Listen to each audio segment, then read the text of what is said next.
Perfect back కోసం ఒక 4 workouts అయితే చేస్తాను నేను ప్రతి బ్యాక్ రోజు. Welcome back to bulk like Hulk series. ఈరోజు అయితే డే 4. నా వర్కౌట్ అయితే ఫస్ట్ పుల్అప్స్ తోటి అయితే స్టార్ట్ చేస్తా.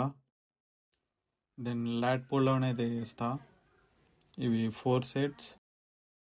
దెన్ నెక్స్ట్ వర్కౌట్ వచ్చేసి సీటెడ్ డ్రాయింగ్, ఇవి కూడా 4 సెట్స్ చేస్తా. దెన్ 4 సెట్స్ ఆఫ్ రో పుల్ ఓవర్ అయితే చేస్తా.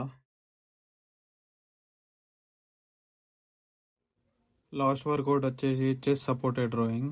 ఈవెన్ మీరు ఇది బార్ రోయింగ్ కూడా చేయొచ్చు, బట్ నాకు ఈ చెస్ట్ సపోర్టెడ్ రోయింగ్లో ఎక్కువ స్ట్రెచ్ అయితే ఫీల్ అవుతుంది. సో నేను అందుకనే దీనికి స్టిక్ అవుతున్నా. వర్కౌట్ ప్లాన్ని ప్రతిసారి మార్చకండి, ఒకటే ప్లాన్కి స్టిక్ అవ్వండి. మీకు ఏది బెస్ట్ ఫీల్ అవుతుందో అది చూజ్ చేసుకొని దాన్నే మాస్టర్ చేయండి.